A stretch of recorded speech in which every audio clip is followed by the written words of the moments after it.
Salam alaikum shabab. Alors on continue le contrôle de gestion. On s'est arrêté la séance précédente et nous avons vu l'écart total.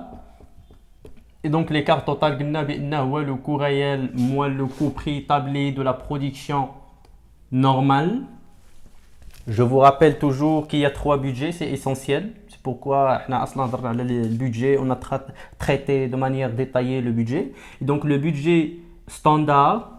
Et puis le budget standard, on l'a corrigé parce que c'est une prévision. Et on a corrigé la prévision pour obtenir un budget flexible. Flexible, c'est-à-dire qui s'adapte avec un niveau d'activité bien précis. Donc voilà, il s'adapte avec plusieurs hypothèses d'activité, tout simplement.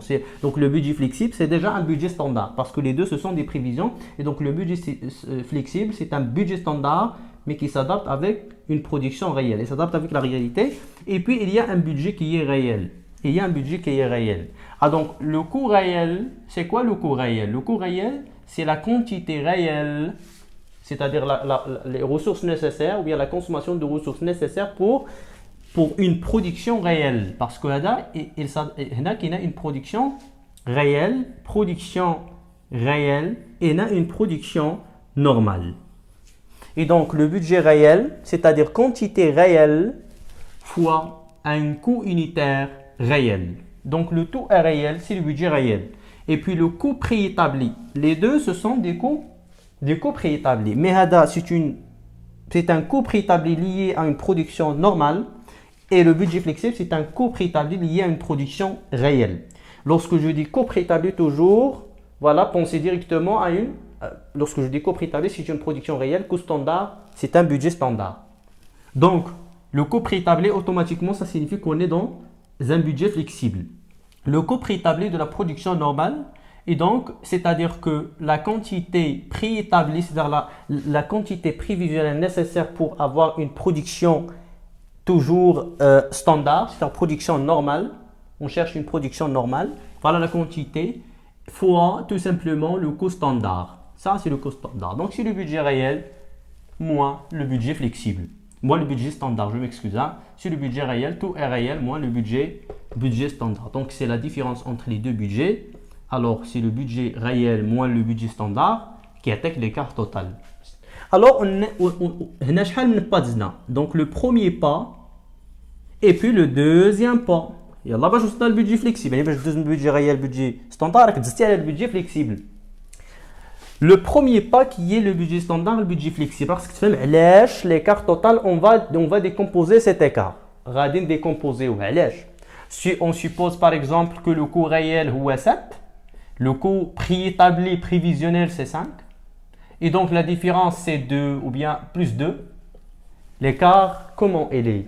خصك تمشي تقلب على لا بيرفورمانس ماشي حيت بوزيتيف غنمشي نقول فافورابل نو سي فو انا كنقلب على لا بيرفورمانس انا براسي ما عارفش واش هذا فافورابل ولا فافورابل دونك بويسكو لو كو ريال ou bien si tout était conforme au standard, si tout était conforme aux prévisions ce qu'on a prévu normalement chaque consommé nous aurions dû décaisser s'il y a un décaissement d'argent un coût nous aurions dû consommer 5 ou bien décaisser 5 par exemple 5 dirhams. C'est les prévisions. Mais la réalité, je 7. J'ai décaissé plus que mes prévisions. Et donc décaisser les prévisions. Je 5. 7. Une consommation de plus. Est-ce que c'est une bonne chose ou une mauvaise? C'est une mauvaise chose. C'est une mauvaise chose. C'est-à-dire une mauvaise performance.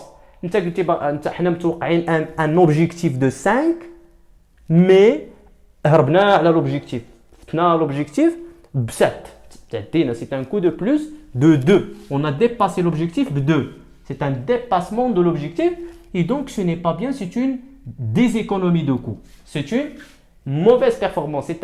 En tant que contrôleur de gestion, je comprends tout simplement qu'il y a un dysfonctionnement dans le centre.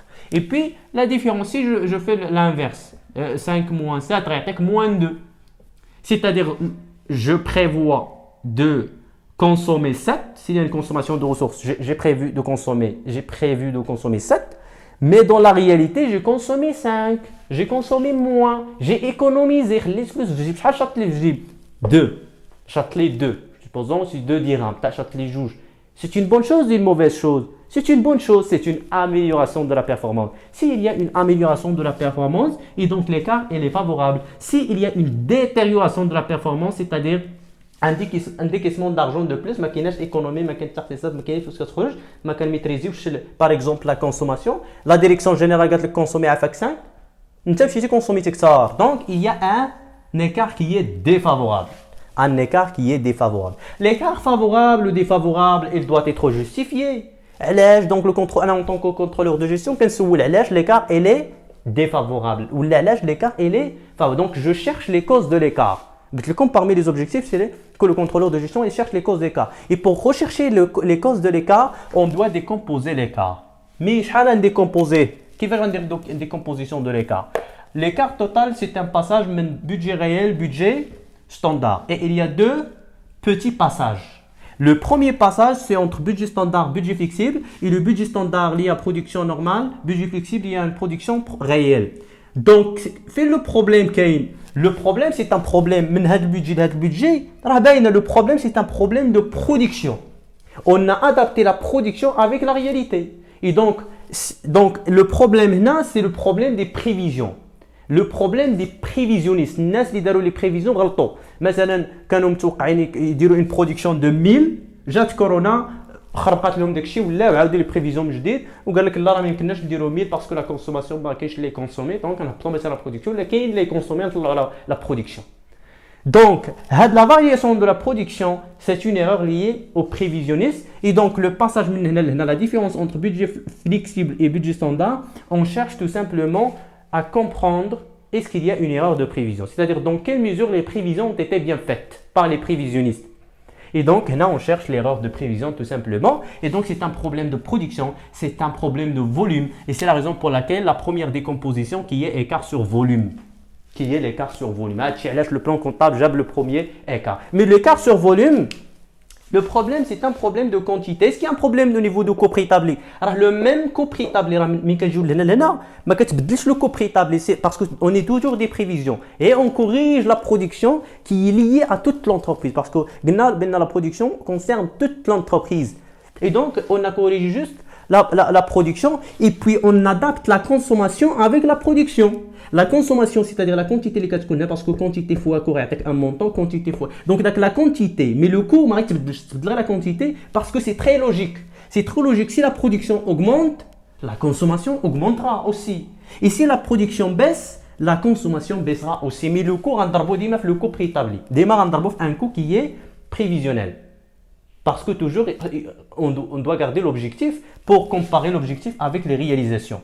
Donc, le passage c'est un problème de volume. Si l'écart sur volume est égal à 0, c'est-à-dire qu'il n'y a pas d'erreur de prévision. Voilà le commentaire. C'est-à-dire qu'il n'y a pas d'erreur de prévision et donc les prévisionnistes ont bien fait leur travail. Tout simplement. Et donc, mais pour qualifier l'écart sur volume comme favorable ou défavorable, c'est difficile. C'est difficile de le qualifier parce qu'il ne traduit pas la performance d'un centre. Et qu'est-ce qu'il traduit? Il traduit tout simplement l'effet mécanique de la variation de la production sur la variation de la quantité. Et donc, l'écart, il est expliqué par la logique et donc il ne nécessite pas alors une explication par un contrôleur de gestion ou autre. Déjà, il est expliqué par une logique parce que lorsque la production augmente, la consommation va augmenter aussi. Donc, il va falloir augmenter la production et donc l'écart sur volume, il a peu d'importance.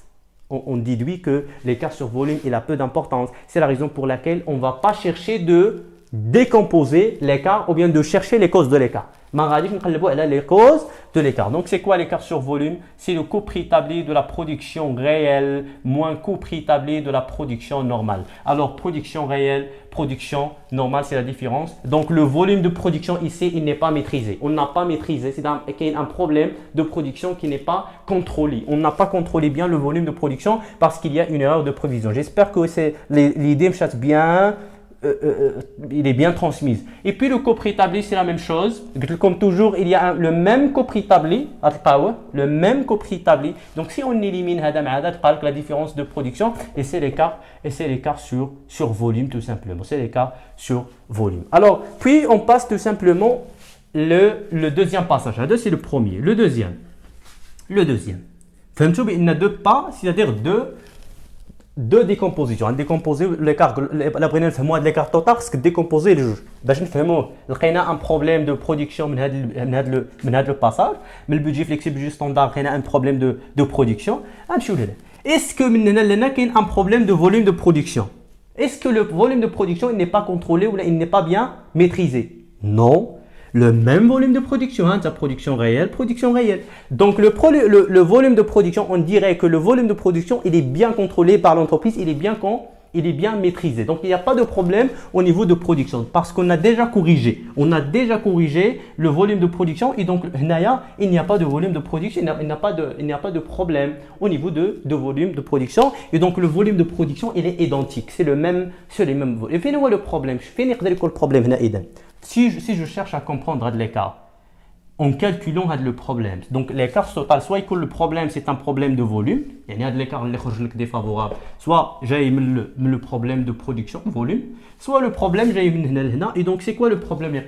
Puisque ma problème de volume, le problème c'est un problème tout simplement dans les conditions d'exploitation. Là, quand je problème dans les conditions d'exploitation, c'est-à-dire lors des consommations des ressources. Lorsqu'on a consommé les ressources, on n'a pas bien maîtrisé la consommation. Donc, qu'est-ce qu'on va analyser maintenant? On va analyser tout simplement les conditions d'exploitation relatives à la production réelle, relatives à la même production, relatives au même niveau de production. Donc, là, on trouve les conditions d'exploitation. Puisque la production ne pose pas de problème, il ne semble pas poser de problème. Donc, le passage maintenant qui est un problème, la consommation des ressources. Parce que les ressources, on doit consommer de ressources parce que les ressources sont à fournir, la matière première, on doit fournir la matière première pour obtenir la production. Donc les ressources sont à fournir pour obtenir la production. Et donc le problème qui est la consommation des ressources, donc ça introduit les conditions d'exploitation de l'entreprise. C'est la raison pour laquelle le deuxième écart qui est l'écart, c'est le deuxième écart qui est l'écart global. Alors l'écart global, voilà. Donc l'écart global. Qu'est-ce que l'écart global ou l'écart économique? C'est la même chose. Rare l'appellation de le plan comptable 1982, parce qu'il y a un ajustement du plan comptable marocain. Quand il y a 57, il y a 1987, 57. Donc, quand c'est un écart économique, puis j'ai des modifications, là, le plan comptable, des ajustements, et puis on l'a appelé un écart global. Donc, c'est la même chose. Écart économique au global, c'est la même chose. Très, très bien. Donc, l'écart global, c'est l'écart global. Alors, l'écart global, c'est tout simplement le coût, c'est le coût réel moins le coût préétabli, parce que j'ai déjà créé un problème au niveau des conditions d'exploitation, c'est-à-dire la différence entre un budget réel et un budget flexible. Et donc, c'est le coût réel moins le coût préétabli de production réelle. Il y a une production réelle ou une production réelle. Donc, la différence entre les deux productions, ça ne pose pas de problème. Comme هنا le coût préétabli, c'est le même. La production réelle, c'est la même. Et donc, gratifier la production réelle, mais la production réelle, غادي يخرجوا لك des problèmes واحد اخرين هو la différence. واش فهمتي؟ حاول تفهم اش كنقول. هنا لو كو بريتابلي مع كو بريتابلي مشاو بجوج، يعني بقى لك لو فوليوم، بقى لك برودكسيون. هنا العكس، هنا le même niveau de production parce que le volume de production il est identique. Donc, gratifier la production réelle moins production réelle parce que là c'est la production réelle. La différence c'est un problème qui est lié non pas au volume de production parce que est égal à 0. Il n'y a pas d'écart au niveau de volume de production parce que la production réelle c'est 0. Et donc le reste c'est lié aux conditions d'exploitation, c'est-à-dire la consommation des ressources. Et donc c'est l'écart. Alors c'est l'écart par exemple. Alors c'est l'écart au niveau de. Alors c'est l'écart. Si le coût réel par exemple je suppose 8 et je mets Allah ma'af donc si tout simplement le coût réel est 8, donc c'est-à-dire quoi? C'est-à-dire que normalement, on devrait consommer. Ça, c'est ce qu'il devrait être. Et ça, ce qui est dans la réalité. Ce qui est dans la réalité, ce qu'il devrait être. Donc, la différence entre ce qui devrait être et ce qui est donne un écart. Donc, 10, c'est-à-dire, nous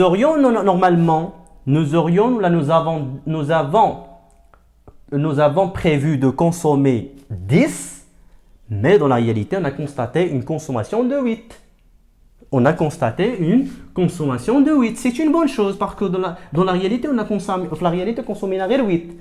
Mais on a consommé 10 دراهم. Mais انت في la réalité تكونسوميتي غير حنا قلنا للسونتر. مثلا كان ان سونتر واحد السيد كلفناه قلنا له سير عافاك هكا 10 دراهم جيب لنا واحد الحاجه سير هكا 10 دراهم وجيب لنا ديك الحاجه مشى للسوق مثلا وجابها لك غير ب 8 دراهم كتقول له برافو. Donc on n'a qu'applaudir celui qui est responsable de l'écart هنايا parce que l'écart يخرج لك بوزيتيف يخرج لك بلس 2 et donc بلس 2 c'est-à-dire ما تهمنيش البلوس ما يمكنليش نقول لك انا هذا واش فافورابل ولا ديفافورابل ما كتهمنيش لو بلوس انا سكي كيهمني واش اميليور لا بيرفورمانس او با اسكي اميليور او ديتيريور لا بيرفورمانس دو لونتربريز بلوس ما كتهمنيش دونك انا بور موا هذا السيد هذا il a fait un bon travail et donc pour moi en tant que contrôleur de gestion la personne هذا le centre il améliore la performance de l'entreprise c'est un bon fonctionnement. Il améliore le bon fonctionnement de l'entreprise et donc l'écart il est favorable. Donc c'est un écart favorable. Parce qu'il améliore la performance. Mais plus. Non, il améliore la performance de l'entreprise et donc je dirais que l'écart est favorable. C'est le contraire, par exemple, c'est-à-dire que si tout était conforme aux standards, aux prévisions, normalement, je devrais consommer 8, mais le centre il a consommé plus. Mais dans la réalité, le consommé, il a dépassé l'objectif par 2. Il a dépassé l'objectif par 2. Et donc, l'écart, comment il est? Il est défavorable. Il est défavorable parce qu'il a consommé plus que l'objectif. Il a dépassé l'objectif. 2, donc l'écart est défavorable. Et donc, il traduit une déséconomie de coût. C'est une déséconomie de coût. C'est une détérioration de la performance. C'est une détérioration de la performance. Donc, le centre, normalement, c'est un chauffeur. Mais D'abord, l'écart il est de 2. Je dois comprendre l'écart.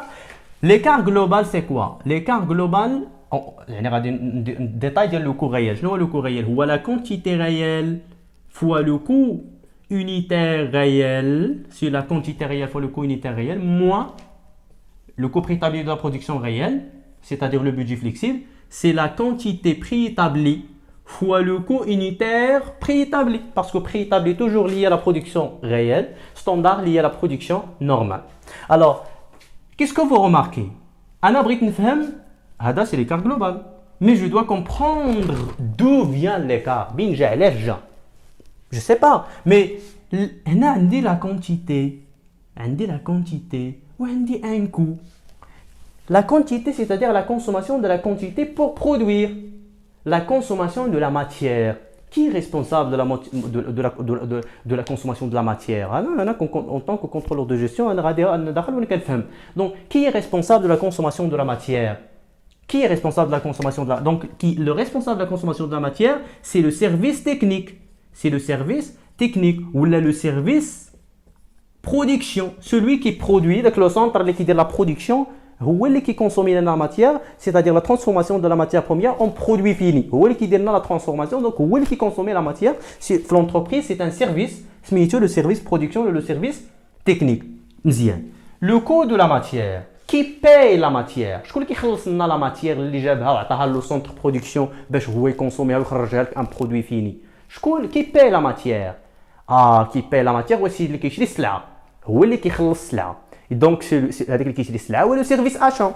هو le service achat كيتسمى le service achat ولا le service approvisionnement.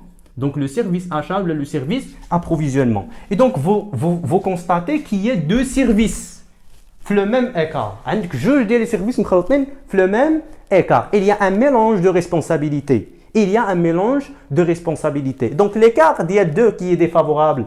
Le service technique, tu dis écart défavorable. شنو المشكل؟ يقول لك لا انا ما عنديش المشكل ما مني حتى مشكل انا درت كلشي وهذاك سير راه المشكل من لو سيرفيس اشا. غنمشي عند انا كونترولور دو جيستيون غنمشي عند لو سيرفيس اشا نقول له واقيلا راك ما ميتريزيتيش فين بغيتي تشري السلعه عندك ان بروبليم وخرجنا ليكار ديفافورابل. يقول لك لا ماشي مني المشكل شوف المشكل في لو سيرفيس برودكسيون. ايوا شنو بقى غادي كنمشي عندهم ونجي؟ Non, ce n'est pas un contrôle de gestion. C'est la raison pour laquelle je dois décomposer l'écart global. Je dois décomposer l'écart global entre les deux centres. باش كل centre نحطو à part pour faire supporter à chaque centre à chaque centre de responsabilité je vais supporter à chaque centre sa propre responsabilité باش كل واحد نحملو المسؤوليه ديال داكشي اللي كيدير غادي je dois éclater l'écart global en 2 sous-écarts en 2 sous-services en 2 entre les deux si je vais répartir هاد l'écart ما بين هاد les deux services باش نعرف فين المشكل بالضبط جاي حيت هذا كيقول لي هذا وهذا تيقول لي هذا دونك باش نعرف بالضبط فين المشكل جاي je dois décomposer l'écart ما بين le service production et le service approvisionnement voilà la logique pourquoi l'écart global عاوتاني il est décomposé entre deux ماشي غير جينا هكا وديكومبوزيناه non parce qu'il y a un mélange entre les responsables le responsable de production et le responsable d'approvisionnement et donc là je يقول لك هذاك والآخر يقول لك هذاك je dois, c'est une obligation de décomposer pour savoir l'origine de l'écart et pour apporter les mesures correctives nécessaires afin d'améliorer la performance de l'entreprise. C'est bon? Donc voilà, je pense qu'on arrive à la fin de la séance. On se retrouvera tout de suite, Inch'Allah.